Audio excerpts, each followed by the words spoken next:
Go ahead, guys. Jared, you said that game against Boston was probably your best. How did you feel about this one then? I liked it too. You know, I just think that the last couple games, our commitment to check and play the right way it's been really good. You know, and I thought the difference in the games, it looked like both teams were a little bit more tired. Like it didn't have the pace, physicality. Like that Boston game was intense, but both teams looked like they were well rested and ready to go.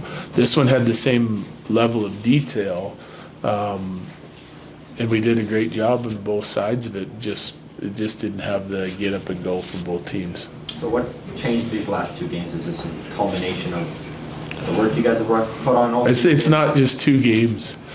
I know what you guys do is, you know, we give up all these scoring chances over a 10-game stretch, which was game 20 to 30, and we didn't give them up from 30 to 40.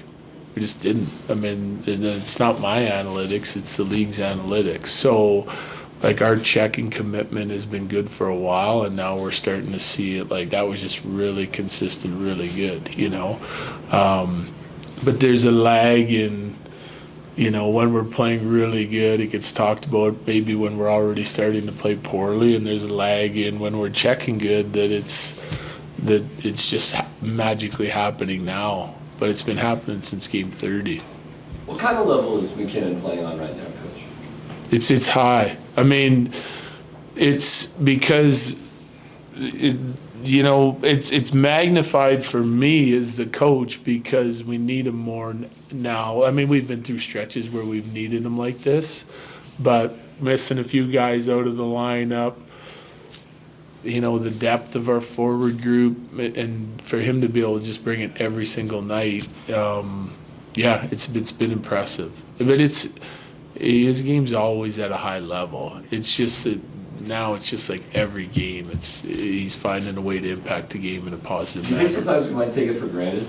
Yeah, I think it's easy to do. Expectations are so high.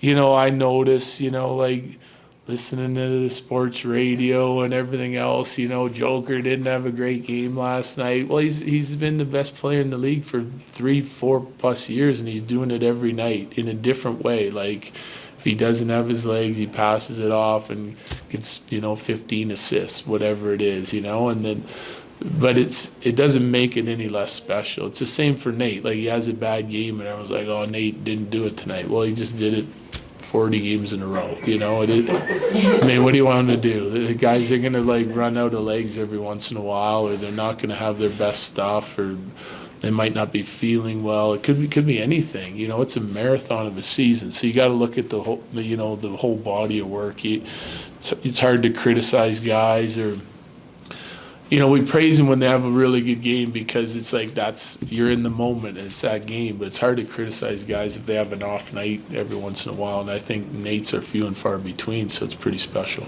Coach, Georgiev's play time, how much does that boost your confidence in him and really just kind of boost the confidence in the team as a whole? Perfect game for me because we did a nice job on the checking.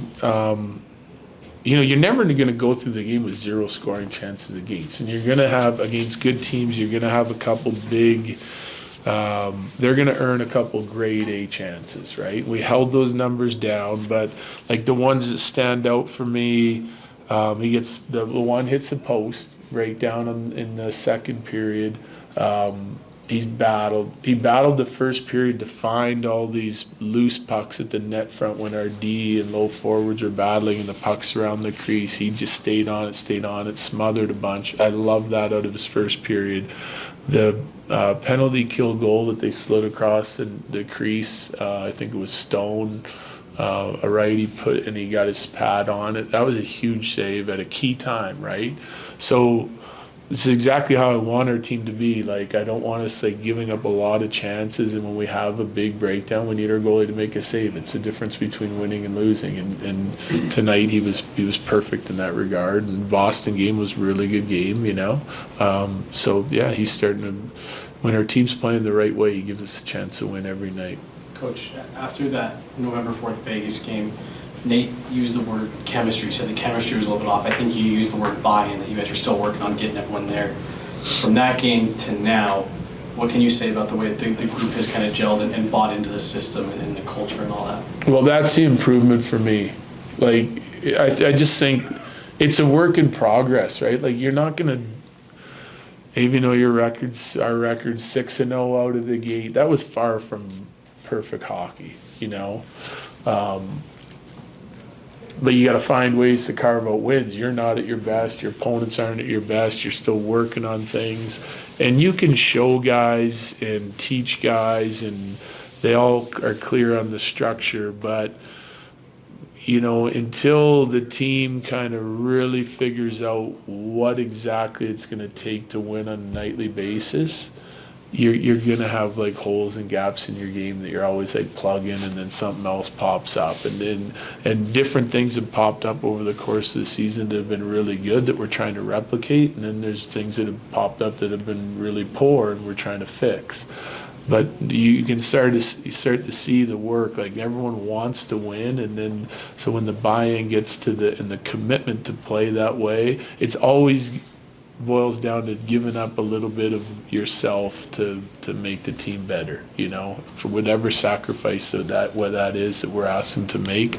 Our guys are making it right now, and hopefully that continues.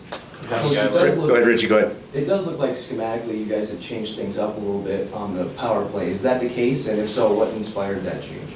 Well, the game plan and the plan of attack changes based on our opponent and the way they play, what their structures, what they're giving up.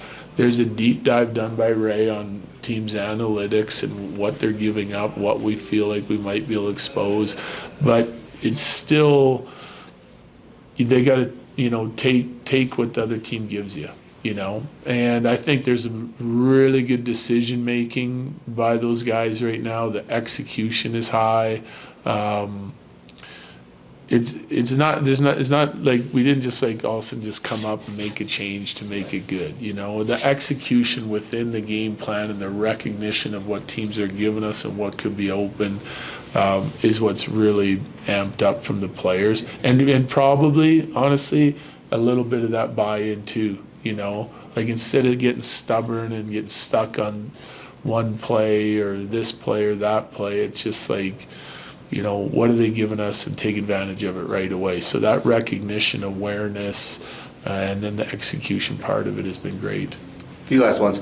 We've talked a lot about Malinsky, but you have a guy like Caleb Jones who's sat and kind of waited for his turn, I guess, and he understands his role. So how important is just a guy like that to your organization? Yeah, everyone has to be like that, you know, understand their role and then play to the best ability when the time comes, whether that's, you know, every 5th game, every 10th game, 5 minutes a night or 25 a night, right? And Jones is a great teammate. And you have to, when you're out for stretches of period of time, you really have to like dig in and do extra work, you know, even though sometimes you're kind of down in the dumps and because you're not playing or frustrated. And that's what he's been doing. He's a hard worker. He played really well tonight, and so did Sam. You know, we got guys coming up, buying into the roles. Poland again was good. You know, within the role that we're giving them, and ice time we're giving them. So I think it's really important. Like, successful teams have that. You know, if you don't have it, then you're likely not one of the top successful teams. Good, guys. Thank you. Yep.